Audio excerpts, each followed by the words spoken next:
Hello lovelies, today we're taking a look at Dolmenwood and specifically the player's book. Now with Dolmenwood there's a lot here, a lot of books with a lot of content. Normally when I get something in from crowdfunding of some description, I tend to look at it all at once. I'm not going to do that for Dolmenwood, partly because I need to stretch out my content, partly because I don't think it would do the individual books justice, and partly because as an OSR type game, I think it has a certain modularity to it. So you might want to buy one book but not the other, or a couple of books but not that one, or as the case may be, right? So that's why I'm going to break it up like that. But mostly so I can farm you for content. No one's fooling anybody here. Alright, so what is Dolmenwood? Dolmenwood is a dark fairy tale OSR setting, though the setting is limited to the Dolmenwood and not whatever lands extend beyond it. So it's Dolmenwood and environs. On the one hand, that means you don't have much idea of what the rest of the world is like. On the other hand, that means that you can somewhat easily drop Dolmenwood into whatever campaign you happen to have ongoing and have characters visit it, move through it, carry on somewhere else, or whatever. But that said, it does have its very own strong sense of character and place as a setting.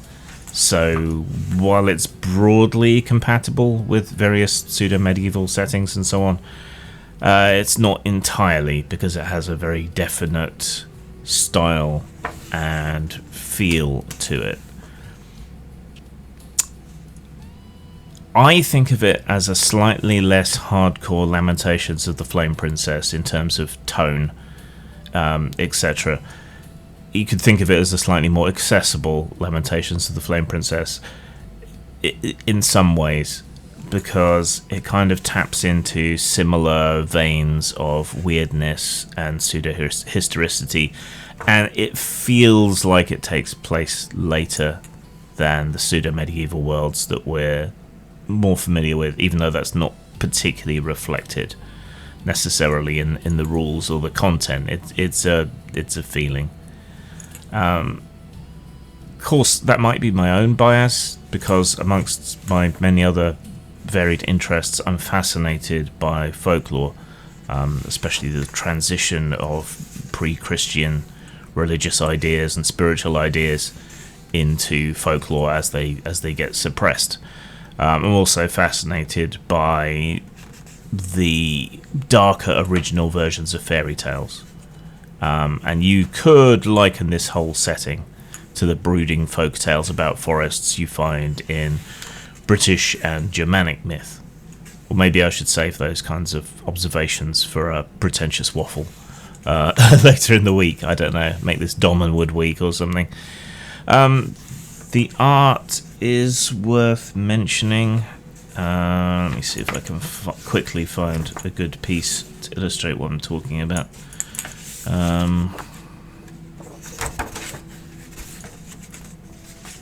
Okay, this spread's quite a good one. There is a stylized cutout look to a lot of it, and I found myself wishing that the entire book had been done in this style, though that would have been a lot to place on one artist, or it would require asking other artists to compromise their style somewhat. Many will, I think, look at this and think back to Dragon Age's evocative and stylized exposition cutscenes, which were done in an animated style. Some might think it kind of has a Genndy Tartakovsky look to it, which is true to an extent. To me, it more evokes old cut-out paper animations from the 70s and 80s, or the kind that would occasionally come to the West from Eastern Europe or Russia back then when the Cold War was still raging. Russian folk tales may well be another point of reference here.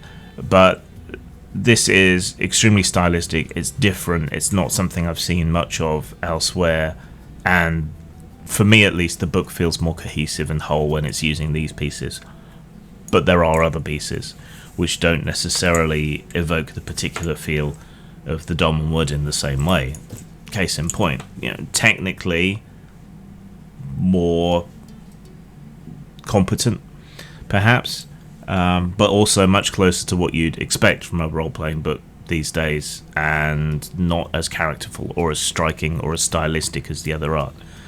People say about AI art, I think the way in which artists can proof themselves a little bit is to have a very distinctive style, and I think as publishers we should lean into that where we can, and employ people with very distinctive and meaningful visual styles.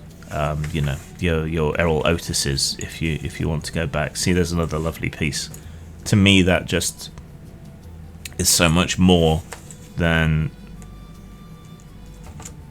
either the cruder art, though that has its own charm, or the more worked work, which to me just ends up muddy. Whereas this stuff is striking, you can make everything out. To me, that's more inspiring and more in keeping. Your mileage may vary. Alright, so Dolmenwood itself is this enormous dark forest filled with strange creatures, old magic, and peculiar factions. The forest contains dungeons, but it also kind of replaces the dungeon.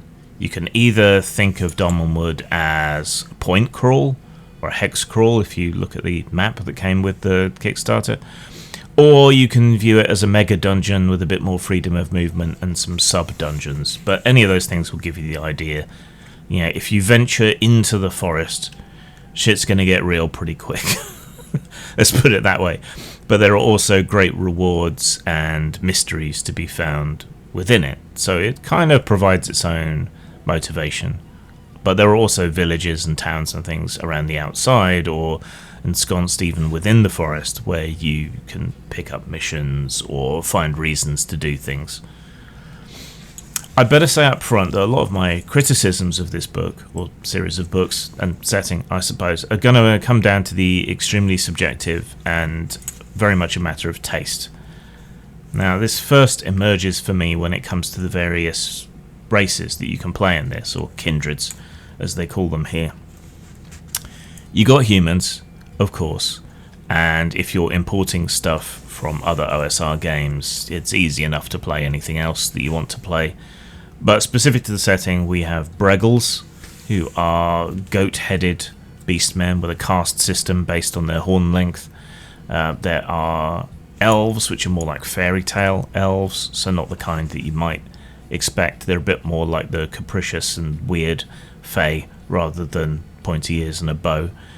There are mosslings, which are fungus and moss-infested symbionts as a sort of separate race born of the forest, similar to some forms of Northern European troll or dwarf. There are Grimalkin, who are fairy tale cat people, not so much anime kitty girls, but perhaps closer to Japanese Bakaniko, or creatures like Puss in Boots or the Cheshire Cat, that sort of thing. They feel like cats given a malicious and capricious intelligence, rather than humans given some cat characteristics. We also have Woodgrew, who are these bat-faced half-fae, similar to the Grummelkins in their own way. Perhaps one of the more interesting ones to me, and the only race that is truly newish. Other games have handled Batfolk in the past, but I really like these ones. Then we get into classes. Each of the kindreds comes with background options, trinkets, description, tables, things like that, so you can randomly, fairly quickly churn out a character that feels individuated from others. The tables could have done with being bigger, but there's enough of them that the overall combination is enormous. So class-wise, we have non-magical bards, which I always appreciate. Though their performances with their instruments borders on the magical. It's in keeping with the more fairy tale interpretation of wandering storytellers and musicians and so on, and they get to know a lot about a lot of stuff. You can think of them a bit more like Lamentations' expert class minus the thievery, but they're not going to be flinging spells left and right, which is nice. That I like that. I appreciate that. While we're on classes, it does have a skill system which is properly integrated into each class. Translating this skill system across different games wouldn't be too difficult. It uses a 6-sided dice in the same way that Lamentations of the Flame Princess does, and most classes get a few different skills. And as you level up from levels 1 to 15, the target numbers on these skills drop for what you need to get to succeed to a minimum of 2. Right? So it would not be hard at all to expand this out to a more full skill system and to assign skill points to spend and so on. Translating from this back to Lamentations or the other way around, quite easy. And there are some optional systems about upgrading skills and so on. Or you could take all of the skills that are present across all the classes, put them into a big skill matrix, and then give people skill points to spend freely as they wish. You know, that is a thing you could also do. That's probably what I would do. Also, while we're about it, you have saves, which are more like the traditional D&D, AD&D saves, you know, pre-3rd edition. So you have broad categories that don't necessarily always make sense, but you're rolling a d20 and that's your target. And you save versus Doom, Raise, being held, blasted, or against spells. Right, so I'm not a fan of the old school saves. Let's just leave it at that. But it is a valid choice. Everything is fine.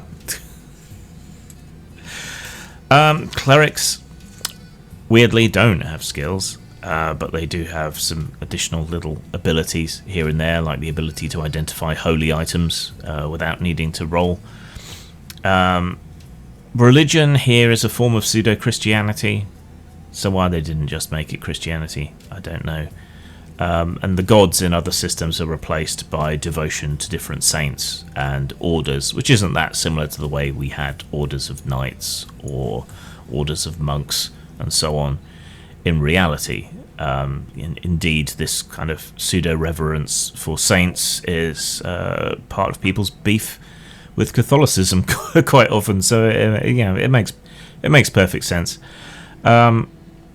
So Symphaxis, if you're devoted to Symphaxis, you're kind of an Inquisitor type. If you're devoted to St. Sedge, it's more of a sort of knightly defenders order, Hospitallers maybe. And if you're devoted to St. Cygnus, they are the guardians of the dead and the bulwark against the undead, which was nice. Enchanters are a type of magic using class, and they can detect magic without having to use spells to do so. Enchanters don't exactly have spells, but they have glamours, innate magical powers, and the ability to use fairy runes. So this is due to your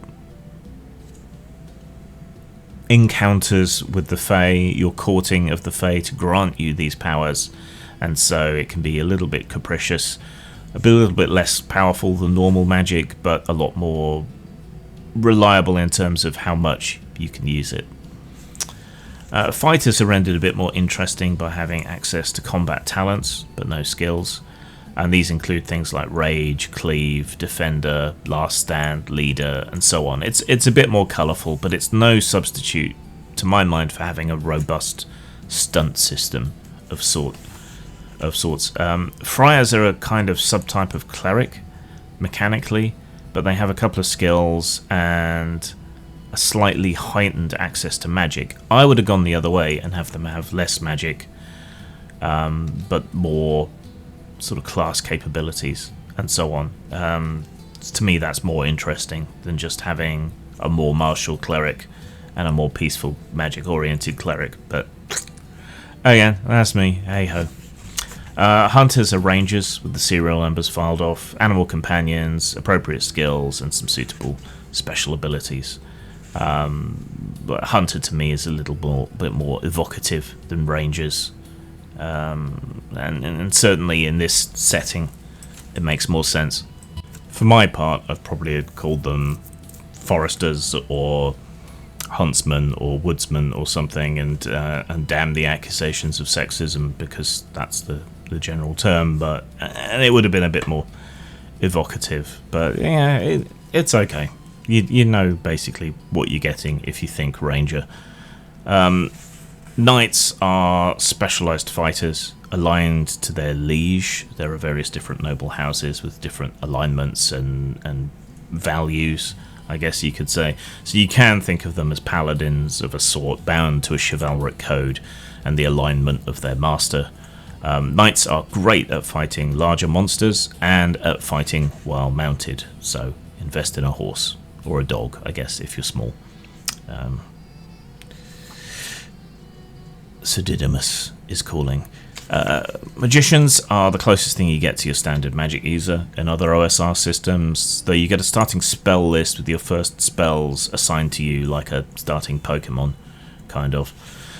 Thieves are rogues, but they really are thieves. Though you could reskin them as a spy or assassin. If you want to just play an expert type, then you're probably better off playing a bard, unless you choose to customize skills and so on. If you can get into the fairy tale mindset, though, then thief is an archetype, much as the hunter or the huntsman would be an archetype. The blacksmith is also an archetype, but one that's kind of missing here.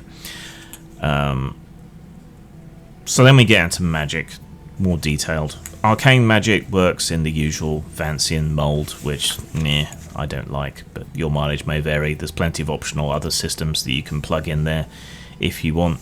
The spells are characterful, but mix familiarity with novelty in terms of names and natures. A few tweaks, a few new ideas here, which work fine. So that's arcane spells. Then we get to fairy magic. Fairy magic works differently in the form of glamours and runes. Glamours are innate magical powers, while runes are much more limited and might only be usable 1 to 3 times per day, once per level, once ever, maybe once per year, maybe after a year and a day, or whatever, if you want to be a bit more characterful about it. Runes then are a bit more like spells, or limited monster abilities, but both runes and glamours are a bit more like creature powers, which is another good way to use them. Or you can half-inch powers from monsters and turn them into runes and glamours if you wanted to, and that would be relatively easy to do. Holy magic is clerical spells. These are a bit more old school typical, so a little bit less creativity here, but do we really need it? I don't know. Mosslings have their own special little magical powers called Knax, which I quite like. The thing about all of these powers is that, like, if you do a huge favour for a fairy lord, there is no reason why you couldn't be granted a knack or a rune or a glamour for that. So in a lot of ways the magic could also become a treasure in this setting, which is a neat idea. I've only sort of deep skimmed the books apart from this one so far, so I'm not sure whether they recommend that elsewhere. I also ran a couple of little dice simulations over the weekend to see how the character types played, and it all seems fine, but I'm not sure whether they've hit on that idea. But that is something I would definitely do, and I think that would fit the kind of fairy tales and legends that we talk about.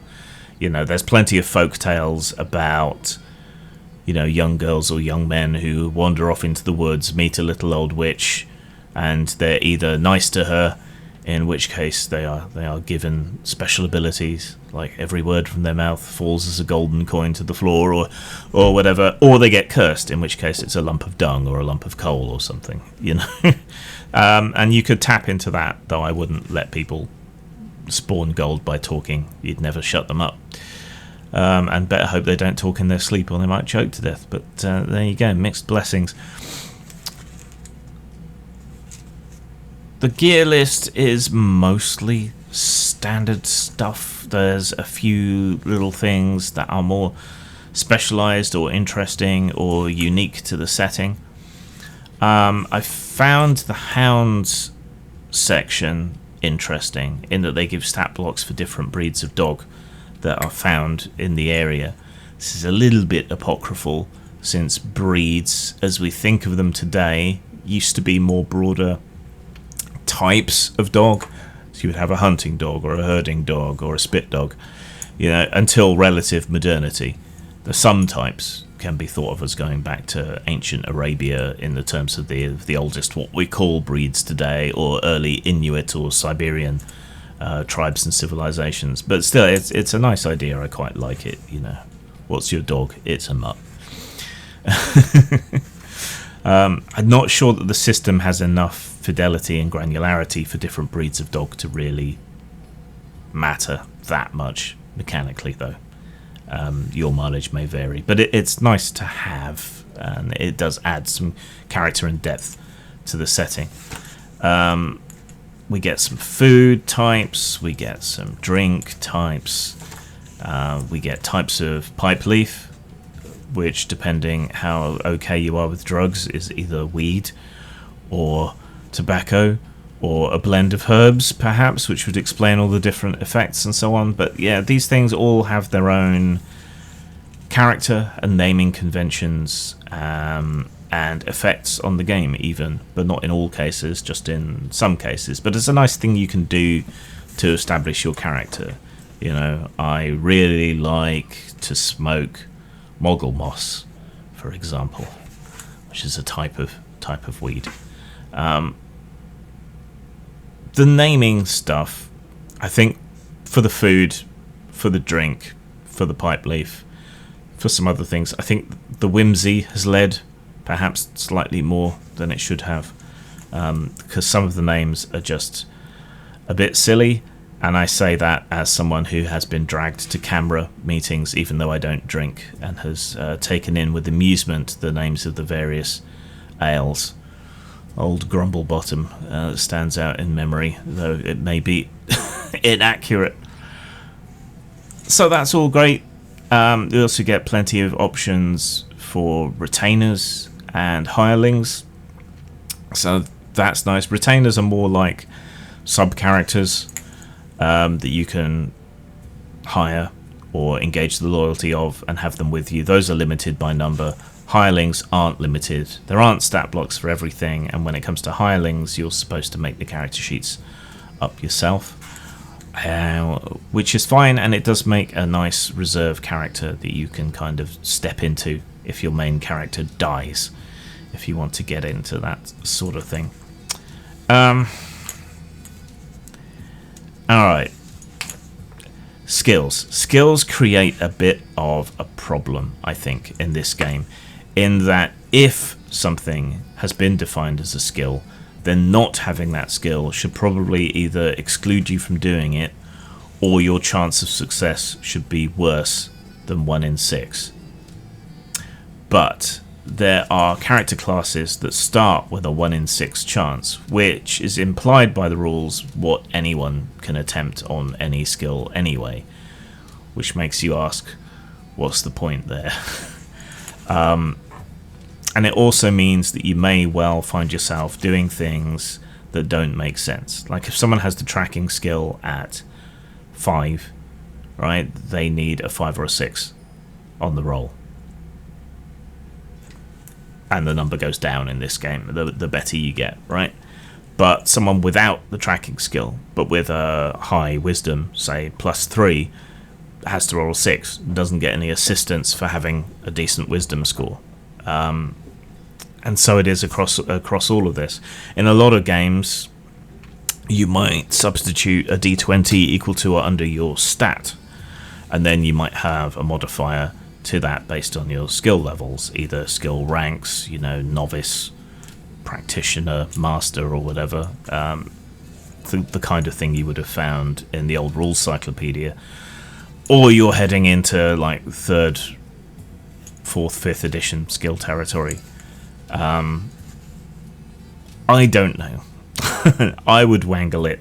I would create a more expansive skill list to give people points to spread amongst them. Your mileage may, of course, vary. But there are lots of things that any character should be able to try. Finding familiar basic herbs, tracking someone, etc., etc. I mean, any old idiot can follow tracks through the snow, and you can hand wave it, but then there's a problem of consistency and application of the rules and so on. So what do you do when an unskilled character tries this? Do you take it as the 1 in 6 or what? I don't know. It feels unsatisfying, though that's the only major clanger in the rules that I can really point to. Otherwise, if you know the OSR, you know what you're getting into. I still find OSR combat deeply unsatisfying. There's some attempts to counter that when it comes to the fighting classes here, but you can improvise easy enough to create fixes for that. It's just not in the rules. The appendices are primarily reference and optional rules. There's a few other things here that you can go by, the names of the months and stuff. Not many groups will bother keeping track of a whole calendar. I have many times for games, but I'm a masochist apparently, rather than a sadist, which is what I thought I was. And that brings us pretty much to the end of the whole thing here. You do also get races classes, optional substitutes when it comes to the various different fantastical races to be found here. If you're into that sort of thing, yeah, you're covered. Scores then. Style-wise, I give Dolmenwood a high 4 for style. It is very stylish. When it's at its best, it is hugely evocative. When it's at its worst, it descends a little bit too much into whimsy, and the more conventional fantasy game art that we see within the book pulls it away from its sort of guiding star. It's North Star, which should be, everything should push into this dark fairy tale style. Substance-wise, high 4. You've got everything you need here, rules-wise and everything, and a little bit more besides, because you've got the appendices here. You could almost run just from the player's book, but obviously a lot of what there is to sell about Dolmenwood is the setting itself and all of its content and everything, which we will be getting onto in due course. So that's 4 out of 5. Or it's an 8 or possibly even a 9 out of 10, because I said high 4s. Definitely a recommendation, particularly if you're into the OSR in any sort of way, or if you like dark fairy tales. Yeah, another slightly jarring element with the style was some of the stuff is presented cozily, but I don't think it is a cozy RPG. It is a folklore RPG. It is a dark fairy tale RPG, and coziness is usually a prelude to something bad happening in those sorts of tales. But yeah, I really liked it. You could darken it up slightly and play it using Lamentations of the Flame Princess. You could lighten it up slightly and play it using OSE. I would banish all the fantasy races and run it using Dragon Warriors, which is not an OSR game, though it is an old school game, because it really taps into that same sort of folkloric spirit that you find in Dragon Warriors. And then the forest is almost this entity of its own, which I really like. More to come. Zang. The world is full of terrible erotica, exacerbated by the existence of the internet and the low barrier to entry. And no, it's not just men describing women in terms of how their boobies jiggle. Now you too can churn out cringeworthy, barely literate erotic nonsense with filthy shades cliché. 2 players, one the dom, one the sub, fill out bingo cards with awful, awful words and props, and then try to fit them into their purple prose over several rounds of foreplay, sex, and aftermath. Whoever scores the most by working their words into their florid gibberish wins. This game was knocked up in an afternoon, but it only cost 50 cents, so bite me. Available at DriveThruRPG and post-mort.com. Well, I look at it myself as the beginning, really, of an exploration. That's the reason we're exploring. You don't know what you'll run into on an exploration. What the sky looks like, what the stars look like. Do they still twinkle, or are they a steady light when you get outside the atmosphere?